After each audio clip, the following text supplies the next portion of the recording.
Olá pessoal, estou aqui para mais um vídeo de inteligência artificial, inteligência computacional. E aí nosso objetivo hoje é dar continuidade ao assunto relativo a treinamento de neurônio, né? A gente falou no vídeo passado sobre neurônio artificial. E aí esse neurônio basicamente tem uma formação, né? Que a gente basicamente vai ter os pesos, que vai multiplicar com a informação de entrada, e depois soma tudo, passa para uma função de ativação, e na sequência a gente obtém o output, né, do neurônio. A gente até falou sobre algumas questões de separação linear, né, do neurônio. Vimos também um pouco mais geral assim em termos da história da rede neural, né, e da contribuição científica associada. E aí agora a gente vai passar para um momento onde eu vou falar um pouco do treinamento de neurônio, certo? E aí vou fazer aqui um programinha em C++ para fazer esse treinamento de um neurônio.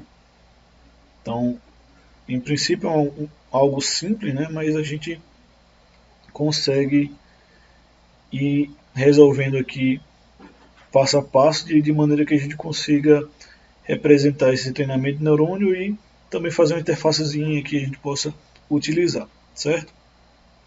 Então, vamos aqui na sequência. Então vamos usar como exemplo, né, o treinamento do neurônio, para representar a função AND de duas entradas. Então, se a gente quiser representar uma função AND de duas entradas, a primeira coisa que a gente vai fazer, né, é chutar os pesos iniciais. Pode ser randomicamente, né? E aí, aqui os nossos neurônios, o nosso neurônio, no nosso treinamento, a gente chutou aqui os valores 0,5 e 0,6, certo? E aí, como eu estou usando a AND de duas entradas, só para ter um background aqui, o que a gente faz é isso aqui, né? Se você botar 0 e 0, 0, 1, 1, 0 e 1.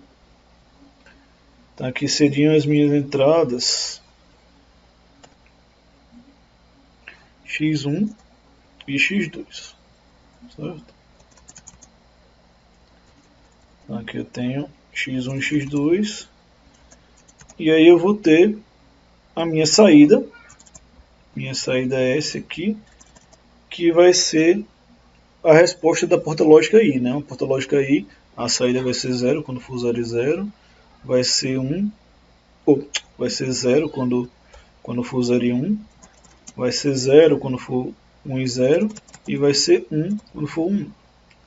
Então aqui, só para a gente ter um quadro, né, de como é que vai funcionar, basicamente eu chutei aqui os pesos iniciais, 0,5 e 0,6, aí eu tenho aqui 0,5 e 0,6, né?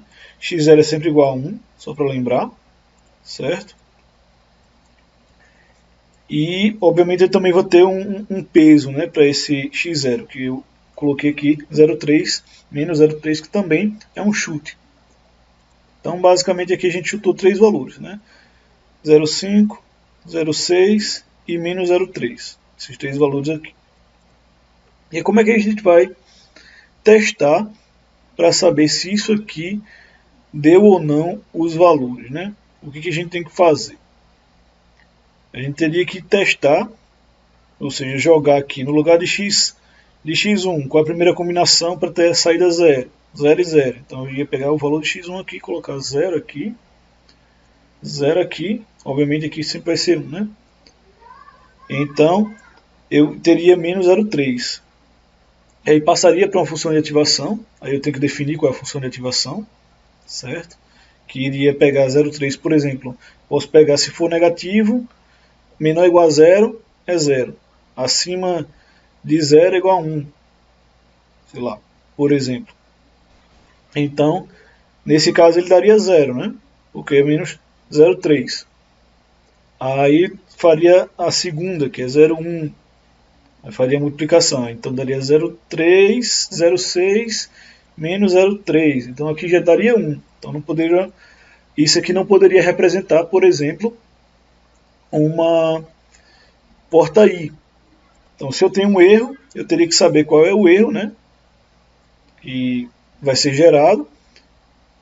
E aí eu teria que ajustar esses pesos até que eu consiga substituir 0 e 0, como eu coloquei na primeira, 0 e 1, como está agora, 1 e 0, e 1 e 1, e todas essas substituições descem respectivamente 0, 0, 0, 1. Então é basicamente isso que a gente vai ter que fazer em todas as vezes que a gente for fazer o treinamento do neurônio, certo?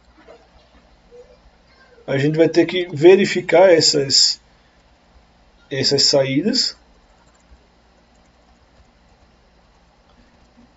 e vamos ter que encontrar um U, né, ou a saída de fato da rede neural, que esse U aqui ainda não tem a função de ativação, mas a função final tem que ser 0001, como eu coloquei ali.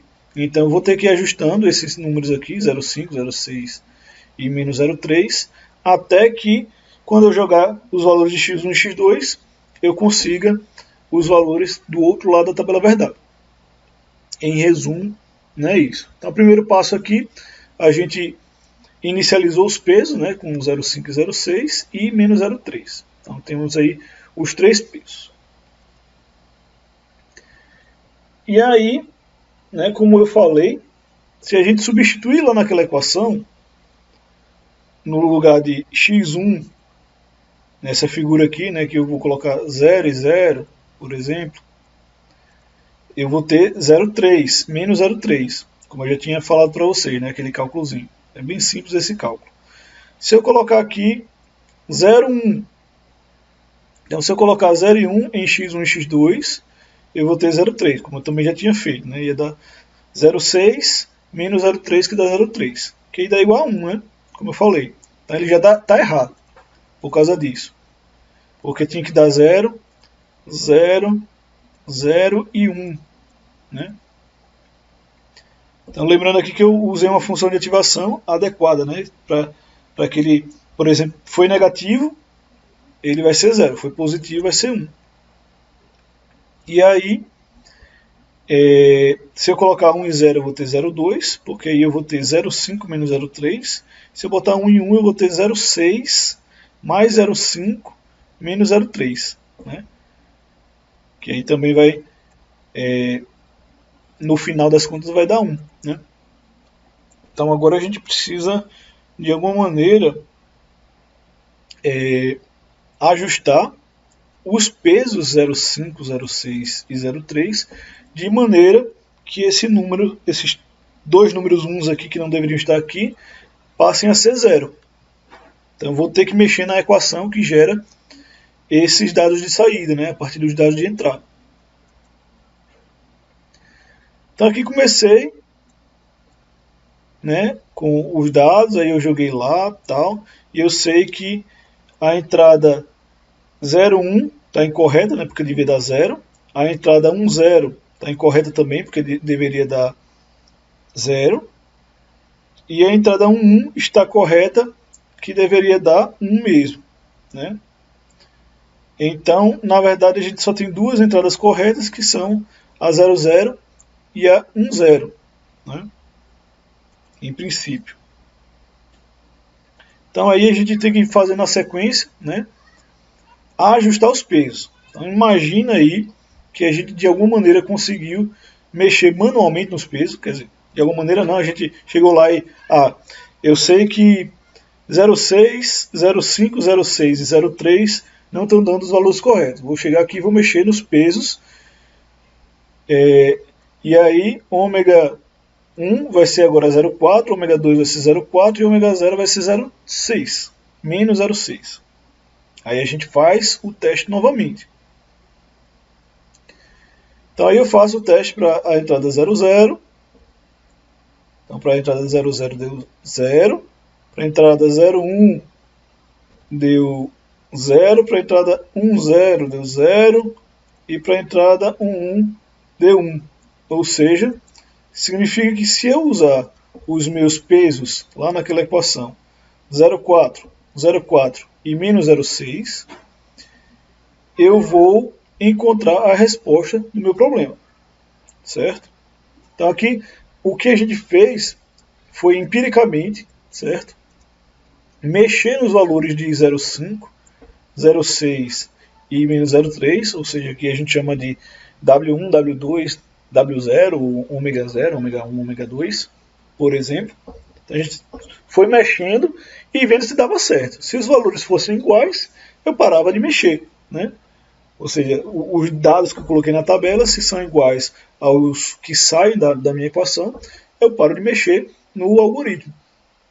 Então a gente precisa emular, né, um algoritmo, uma inteligênciazinha, né, que seja capaz de fazer esse ajuste como a gente faria.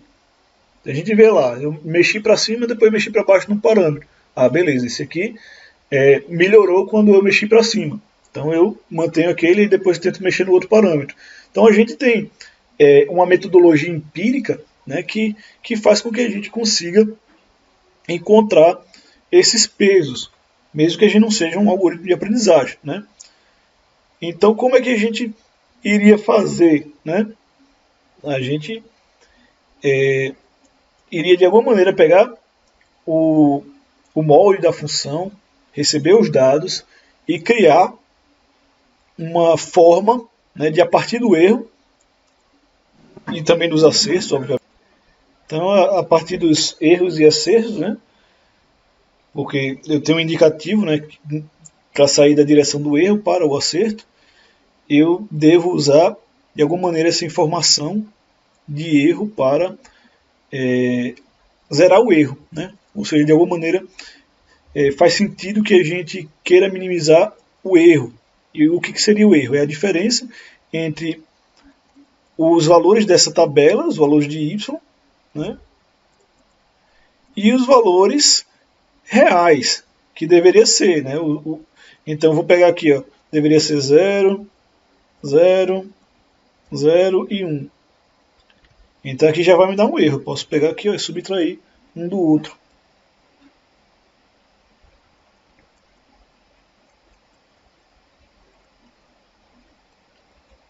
E aí pegar essa informação, né, de diferença entre entrada e saída, esse erro, e utilizar como informação para corrigi-lo.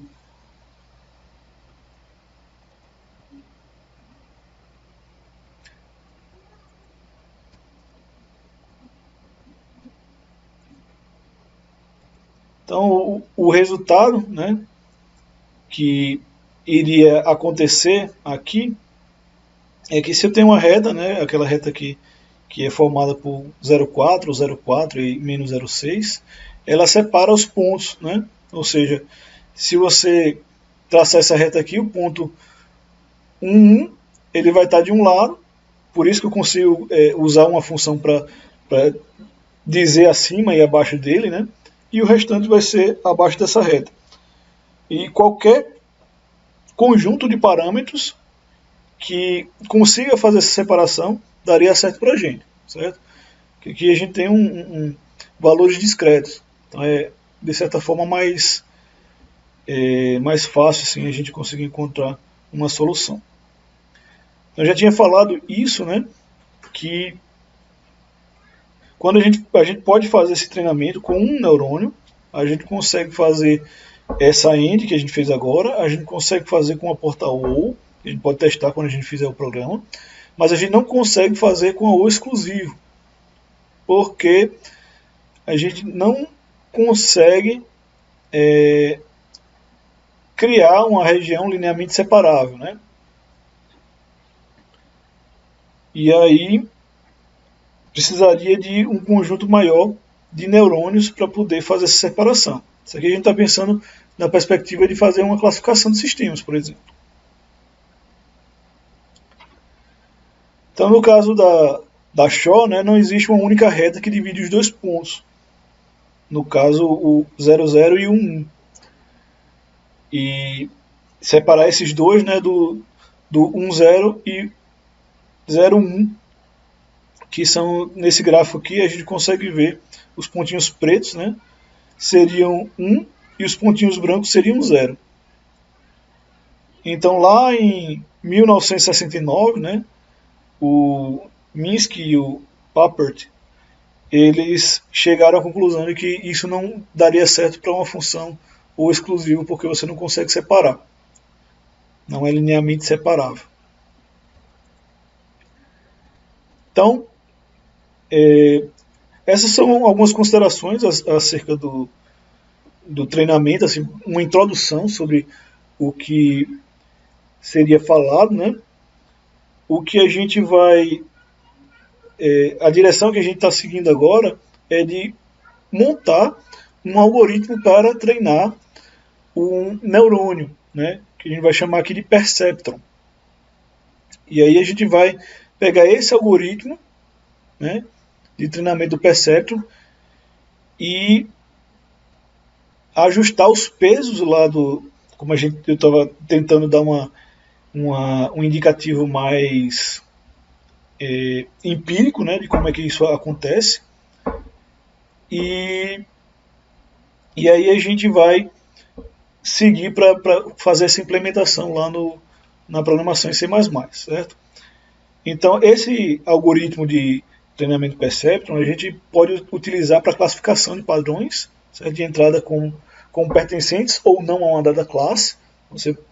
Como eu posso criar uma rede, né, separada, assim, neurônios que façam separação entre uma parte e outra, eu posso usar isso aqui para classificação, né?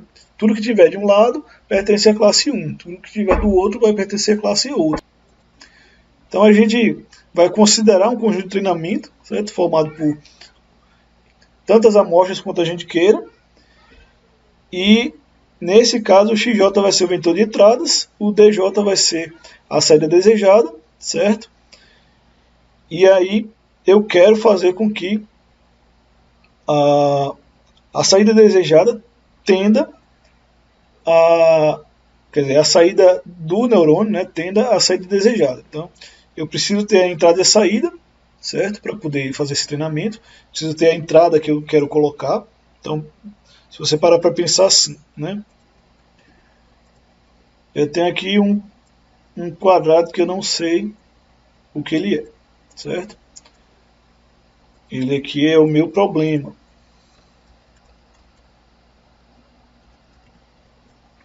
Certo? E aí aqui eu tenho meu computador, vai estar embaixo. Então, para a gente ter uma noção aqui, que eu tenho o meu PC. No meu PC tem um algoritmo, certo? E esse algoritmo vai fazer a mágica dele. Então aqui, se eu pegar no meu problema e aplicar um dado aqui de entrada, eu vou ter uma saída. Então eu vou chegar aqui e vou colocar x1, x2, né? Então vou mandar 0 e 0, 0 e 1, 1 e 0,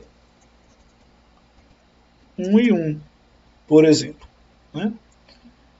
E aí, na minha saída, eu vou ter que ter, por exemplo, para o caso lá da IND, né? Se entrou 1 e 1, vai sair, quer dizer, se entrar 0 e 0, vamos colocar assim, porque ele vai sair na sequência, 0 e 0 vai dar 0, aí depois vai sair 0, que é 0 e 1, depois 1 e 0 vai sair 0, depois 1 e 1 vai sair 1. Então tem esse par aqui de entrada e saída, certo? Se eu pegar agora a mesma entrada, essa mesma entrada aqui, copiar a mesma entrada e jogar no meu computador, no algoritmo lá do Perceptron, de alguma maneira, eu tenho que fazer com que o meu algoritmo, o meu perceptron, né, ele dê as mesmas respostas, certo? Então aqui eu comparo essa saída aqui com a saída que tiver aqui. Se essa saída estiver errada, né, por exemplo, aqui for 1, eu tenho que, de alguma maneira, corrigir essa do meu PC, porque o problema nunca está errado, o problema passa as informações que ele tem que passar. O que está errado são os pesos do meu modelo, né, do meu algoritmo, do meu perceptron. Então, o que está sendo colocado lá, né, é que você precisa disso aqui como entrada do seu perceptron, do algoritmo de treinamento, e esse outro aqui também. E juntando esses dois, o próprio algoritmo no computador vai gerar os dados de saída que você vai comparar e até você vai ajustar até conseguir encontrar os dados certos. E aí quando você conseguir, né, fazer isso, você basicamente vai criar uma reta que vai separar os dois grupos. É um neurônio só separa num grupo, né? Se eu tivesse mais neurônios, eu poderia criar uma superfície aí melhor, uma separação, né? E não seria uma reta, eu poderia criar curvas aí, ou no terceiro grau, quarto grau, enfim. Aí eu consigo criar essa curva melhor, mas com um neurônio só eu vou passar essa reta pontilhada em azul, né? Então, é possível zerar o erro? Não sei. Zerar eu não sei, mas minimizar o erro sempre é possível. Então, nesse caso aí, aquela reta ela ainda erra ali na classificação no roxo lá em cima e meio que erra ainda no roxo aí no meio, né?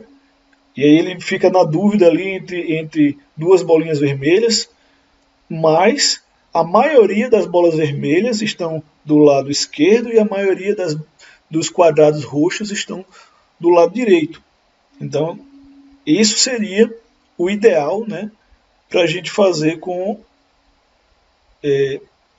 um algoritmo ideal de ajuste de pesos para o neurônio.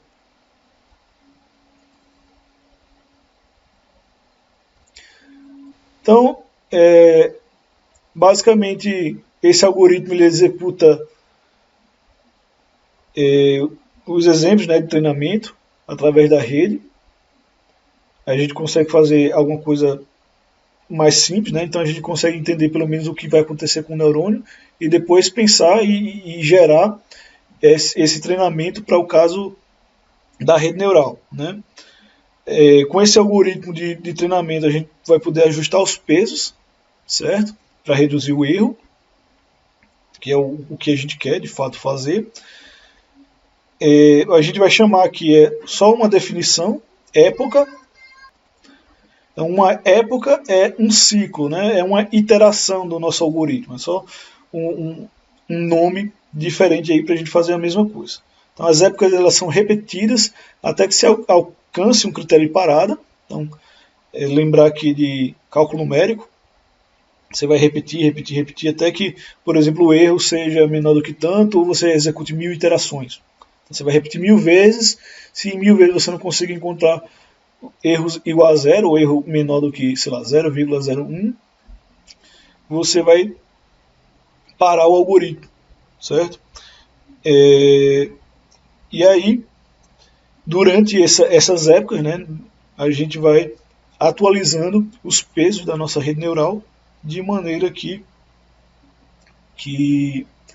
o algoritmo fique melhor a cada época, teoricamente, né? Não existe nenhuma garantia porque o que é melhor ou pior, né?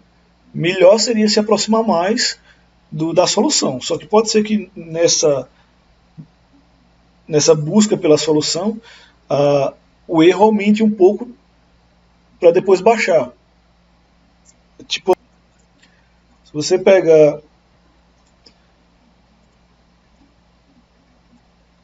o formato, né, da função de erro, ela pode ser algo assim, por exemplo. Então, nesse ponto aqui, ele está baixando o erro, né? Mas a gente sabe que o mínimo seria, por exemplo, aqui. E aí o que vai acontecer? Ou pode acontecer, né? Em algum momento pode acontecer isso aqui, ó, uma elevação, né? Ele está descendo e no primeiro caso aqui a gente encontrou um mínimo local.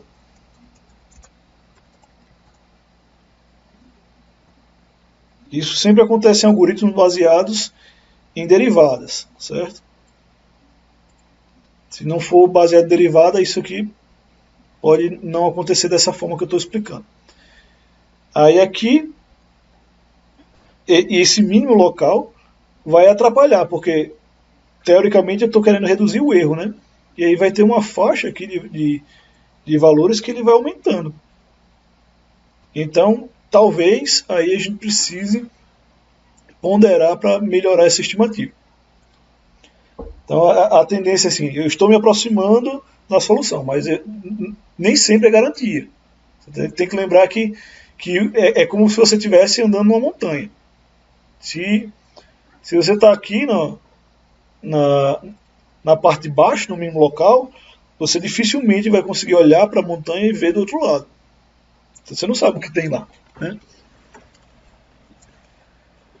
E como isso aqui é feito para o caso genérico, também não adianta você dar uma forcinha para ele, né? Porque vai chegar um ponto que você não vai conseguir dar forcinha para todos os sistemas de aprendizado que existem no mundo. Então, nesse sentido.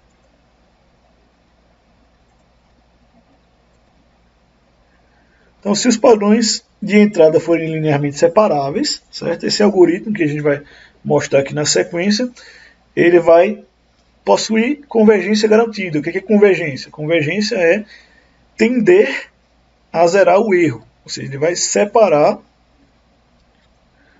vai criar uma reta que separa as bolinhas vermelhas dos quadradinhos roxos, por exemplo, né? Então ele vai ter a capacidade de encontrar um conjunto de pesos que classifica corretamente aqueles dados, para o caso, certo, de uma única reta. A gente pode acrescentar quantas retas a gente quiser, certo? Isso eu falo para a rede neural, né? Para um neurônio, né, a gente está usando só um neurônio. Então esse algoritmo, ele teoricamente é simples, certo? A gente vai conseguir fazer ele com um conjunto razoavelmente finito de passos, certo?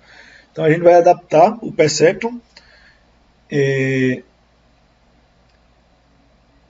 e vai conseguir fazer com que ele sirva, né, para um conjunto de treinamentos que seja linearmente separável, certo?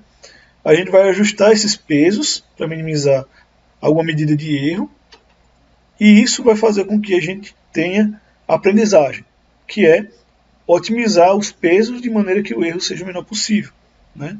A gente vai usar como medida o erro, certo? Mas existem outros tipos de medida que, se eu fosse focar só nisso, aí a gente teria um mundo inteiro só para conversar sobre erro, né? Porque aí a gente pode falar de correntropia, de erro médio quadrático, de outros índices que a gente pode utilizar também para o erro, né?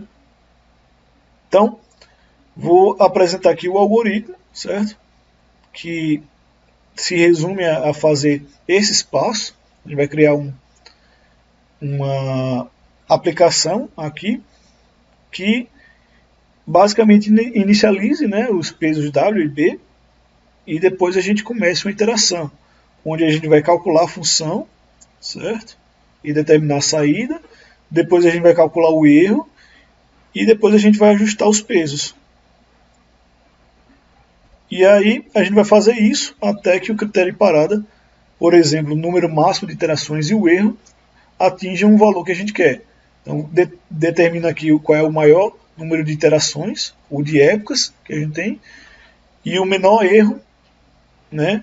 O erro aceitável, que abaixo dele eu vou aceitar qualquer valor, e aí a gente vai executar o nosso algoritmo. Basicamente é isso, certo? Então vamos agora criar nossa aplicação no C++, certo? Vou utilizar aqui o Qt.